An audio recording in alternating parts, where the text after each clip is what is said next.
coger el caballo por delante que me mandaba mi padre y con un cogedor de hierro quitábamos la nieve para los lados para poder salir a la carretera. Eso es lo que yo más recuerdo cada vez que entro por este camino, porque era evidentemente un niño. 11, 12 años, ya me tenían en el molino haciendo cosas pequeñas y ya viendo cómo se empezaban a picar las piedras. Florencio tiene muy vivo el recuerdo del molino que pasó de su abuelo a su padre y más tarde a él y a sus hermanos. Un lugar con más de 2 siglos de historia y cientos de momentos vividos al pie de las piedras de moler el grano. Pues mi padre me ponía, cuando bajaba el trigo, el salvao, había que, como que se paralizaba. Imagínate que estás moliendo el café y se muele y por las orillas se queda, entonces tienes que moverlo con algo, ¿no? Entonces me daban el palo de una escoba para que cuando ese se paralizase fuera bajando por ahí para abajo y no se perdiese tiempo, la piedra diera vueltas y no estuviera trabajando. Cruzar el umbral de la puerta es empaparse de una época donde este molino fue vital para el desarrollo de zonas como esta, para la alimentación de las familias y también del ganado. A partir de los 13, 14 años mi padre me mandaba con un carro a cargar sacos a Villarrodrigo, Villamoros, Villahuispo.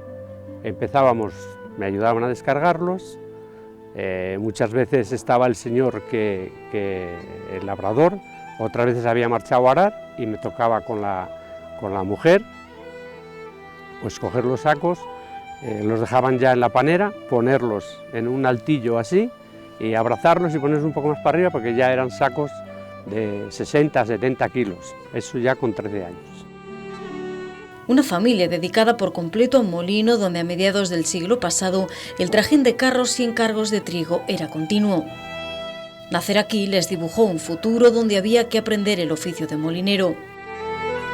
Yo he nacido aquí también y bueno, he vivido con mis padres hasta los 35, 36 años más o menos y bueno, tengo muy buen recuerdo del molino. Una vez que tendría yo 14 años me dijo, te voy a enseñar a picar la piedra. Y me trajo una serie de martillos y cosas y me levantó el tambor de la piedra y me explicó cómo se hacían las ranuras para moler y todo eso. Y sí, estuve una temporada, allí saltaban chispas por todos los lados y bueno, pues piqué lo que pude, entre comillas. Recuerdan perfectamente cómo era repartir la harina por las casas, incluso la leche de las vacas que tuvieron sus padres más tarde. De estar en el molino, por ejemplo, en la mocheca, o me subía a ver cuánto trigo quedaba y venía y le decía a mi padre, queda poco, y iba mi padre, que igual estaba ordeñando o tal, y cogía y echaba otro saco de trigo en la mocheca, y bueno, esos recuerdos, pero que tendría pues igual 7, 8 años más o menos, o por ahí. Un molino que, como la gran mayoría, funcionaba con agua. Tiene tres comportas que cada una tienen un movimiento. La que está para el lado de la derecha es la que mueve la piedra de la cebada, la de la izquierda es la del trigo y la que había en el medio tenía un árbol de hierro, que se llamaba un árbol de hierro, que movía toda la estructura que había en la limpia para limpiar el trigo, porque el trigo no venía tan limpio como puede venir hoy. La esencia de la actividad de este molino se respira en los muros y en el patrimonio industrial que se conserva. El molino se le compró a Manolito Campos y de ahí ya pues mi abuelo pues ya empezó a funcionar con el molino, aparte tenía otra cosa que era tratante y así empezó a funcionar este molino. Incluso en las cuentas que permanecen escritas en la pared. Esas cuentas que hay en la pared, que están concretamente donde la parte de la báscula y tal, pues siempre son cuentas de que cuando venían y se hacían allí los números y no se ha querido borrar y vamos, y se gusta verlas y saber que aquello pues se hacía todo sobre la pared con un lápiz y ponían todas las cuentas allí. Este llegó a ser uno de los molinos más importantes en lo que hoy llamamos el Alfoz de León.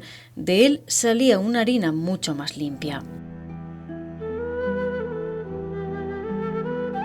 Era el molino más importante que había por aquí, porque era el único que que tenía una limpia es donde se limpia el trigo, se le quita el borricón eso que viene de las flores, se quita el grano pequeñito y queda solo grande, y tenía un cernido de 3 capas que él sacaba, pasaba por un sitio, salía la tercerilla, sacaba otro, le sacaba la harina y el salvado, y eso no lo había en ningún molino. Un oficio duro el de molinero, pero que su padre llegó a compaginar con la lucha leonesa. El molinero de Garrafe fue uno de los máximos exponentes de la lucha leonesa en aquella época. A mí, mi padre y a mi madre nos llevaban una moto cuando él iba a luchar a los pueblos, íbamos 5 en una moto. El pequeño no había nacido, pero a mí me llevaba entre las piernas en una alambreta, mi madre llevaba a otro que hay más pequeño, le llevaban brazos, y yo iba atrás en la rueda de repuesto. Yo creo que por mucho que lo hayan disfrutado, eso también se lo digo a mis hijos, hoy estáis muy bien, pero yo no cambiaría por lo que yo viví, lo que yo disfruté aquí, estando aquí en esta casa. Molían toda la noche, yo recuerdo a mi padre arreglar las cintas para las máquinas que había para limpiar el grano y todo eso, picar la piedra también era muy duro. Pero el declive y los avances tecnológicos llevaron a menos al sector de los molinos y las harineras en la provincia. Tuvimos la suerte de trabajar para los militares del ejército de aquí de León, sementales, que de aquella tenían caballos percherones, y trabajábamos con ellos. Se venía moliendo un camión a la semana. Y eso nos salvó 3 años ahí, que ya fueron fundamentales para ir poco a poco cerrando. El molino no se cerró totalmente, siguieron usándolo para gasto de casa. Florencio, el mayor de los 4 hermanos, emigró a Suiza y tomó otro camino. Su padre ya no está, pero la nostalgia del viejo molino está más despierta que nunca. Oh, sí, ha cambiado mucho, sí, ha cambiado mucho. Yo nací en el año 51 y lo que yo recuerdo, sobre todo a partir de los 8 años, que me mandaban a estudiar al Colegio Leones, cuando venía para casa, por aquí venían, pues igual venían 2 o 3 carros en fila de la zona de las Obarribas y venían a moler. Sí he conocido, cuando era más pequeño, en funcionamiento el molino, pero ya se molía para casa, solo para el ganado que tenía mi padre, pero para la gente de fuera, cuando venían a moler de los pueblos y por ahí ya no lo conocí, o no tengo recuerdo de ello. Ahora la fotografía es bien distinta, incluso desde el aire, donde apreciamos los campos de Navatejera que rodean el molino y que un día formaban parte de una estampa donde el paso del tiempo ha transformado incluso los sonidos.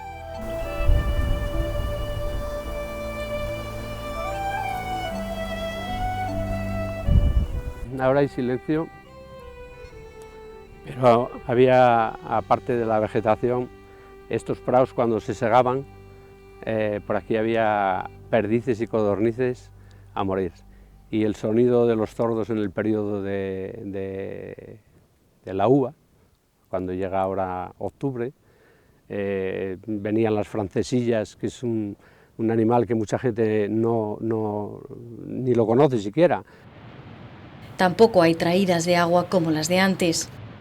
Ahora ya no llegan el agua como llegaba, antes venía, sobre todo en invierno, venían unas presadas que decíamos, vaya presada que viene, porque solía venir pues el cauce de la presa bastante elevado. Pero ahora eso ya no pasa, yo no sé si es porque ya no hay tanta nieve arriba o no sé, pero no llegan esos volúmenes de agua y no llueve tanto como antes. Antes aquí había unas inundaciones terribles y claro, la presa venía desbordada muchas veces, sobre todo en los meses de diciembre y enero, había veces que hasta estos prados de aquí estaban inundados enteros, veías a lo mejor los animales que había que sacarles de los prados porque les llegaba el agua por media pata. Un agua que apenas llega en épocas más lluviosas. En pleno verano, la imagen es de sequía. Te adormece, que te tranquiliza.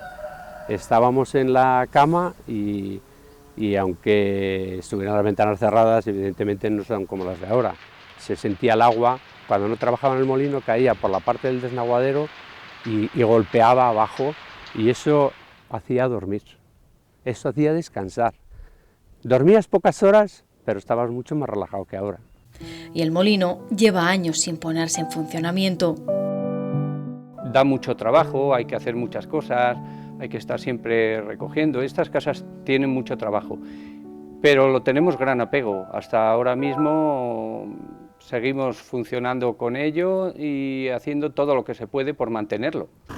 Se ha convertido en un tesoro industrial que guardan con mimo, a pesar de los intereses de muchos por adquirirlo. Yo creo que a él le hubiera gustado que lo siguiéramos teniendo como lo tenemos. Sí ha habido gente interesada, pero ha prevalecido ¿cómo se dice?, el valor sentimental que tenemos a lo que en algún momento llegaron a ofrecernos.